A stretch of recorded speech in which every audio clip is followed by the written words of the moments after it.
ગુજરાતભરના મોટાભાગના ગામો અને શહેરોમાં પાણીની સમસ્યા છે। ગરમીનો પારો ઉપર ચડી રહ્યો છે ત્યારે લોકોને પીવાના પાણીની સમસ્યા સતાવી રહી છે। વડોદરાની આસપાસના 9 ગામોને છતે પાણીએ ભારે સમસ્યા સતાવી રહી છે। જોઈએ અમારો આ વિશેષ અહેવાલ।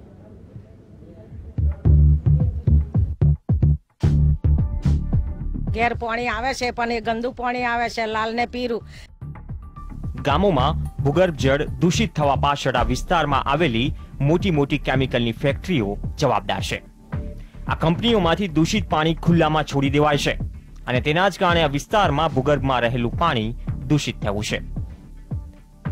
અનગઢ ગામના સરપંચનું કહેવું છે કે પ્રદૂષિત પાણી ખૂબ જ મોટી સમસ્યા છે અને જો આવું જ રહ્યું તો ગામના લોકોને હિજરત કરવાનો વારો આવશે।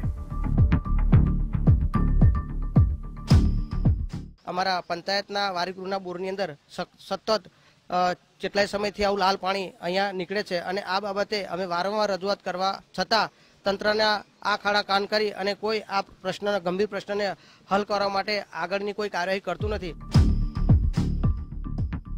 સરપંચ રાજુભાઈનું કહેવું છે કે અનેક વખત ફરિયાદો કરી હોવા છતાં પણ કોઈ ઉકેલ આવ્યો નથી। જે લોકોએ જમીન અને પાણી દૂષિત કરવાનું પાપ કર્યું છે તેની સામે કાયદો પણ પાંગડો હોય તેમ વિકાસની વાતો વચ્ચે ગ્રામજનોની સમસ્યાને દબાવી દેવામાં આવી રહી છે। આજે પરિસ્થિતિ એ છે કે આ તાલુકાના લોકો દયનીય સ્થિતિમાં દિવસો વિતાવી રહ્યા છે। અમે વારંવાર રજૂઆત કરીએ છીએ પરંતુ આ પ્રશ્ન એક એવો છે કે સરપંચ લેવલથી પણ ઉપર કોઈ સરકારના ચૂંટાયેલા પ્રતિનિધિઓ કાં તો કેન્દ્ર સરકારના હોય કે ગુજરાત સરકારના હોય આ પ્રશ્નને બહુ ગંભીરતાથી લે, નહીં તો આવનાર સમયની અંદર આ બહુ મોટો પ્રશ્ન એક ઉપસ્થિત થઈ અને જ્યારે બજારમાં બહાર આવશે તે ઘડી લગભગ સરકારને પણ હલી જવું પડશે। લોકોને પાણીથી વંચિત રાખવા અને પાણીને દૂષિત કરવાના મામલે જેમના પર આરોપ લાગ્યા એવા નંદેસરી કંપનીના એસોસિએશનના પ્રમુખ બાબુભાઈ પટેલ પણ એમ તો માને છે કે પાણી દૂષિત થયું છે અને તેના માટે જવાબદાર પણ કંપનીઓના માલિક છે। તેઓએ કહ્યું કે આવા લોકો પર કડક કાર્યવાહી કરી માત્ર દંડ નહીં તેમને સજા થવી જોઈએ।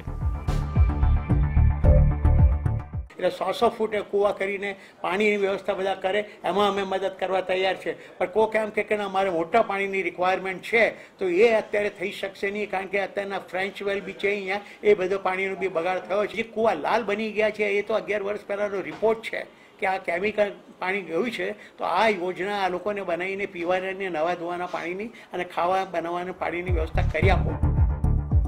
પીવાના પાણીની સુવિધા આપવી એ સરકારની જવાબદારી છે ત્યારે વડોદરા તાલુકાના આ ગામોમાં પાણી તો આપી શકાયું નથી પણ ભૂગર્ભના પાણી પર નિર્ભર ગામોના પાણીના તળ સુરક્ષિત રહે તે માટે પણ સરકાર કંઈ કરી શકતી નથી। ત્યારે હવે પાણીની તીવ્ર અછત વચ્ચે જીવતા લોકોને સરકાર પાણી આપી શકશે કે નહીં એ જોવું રહ્યું।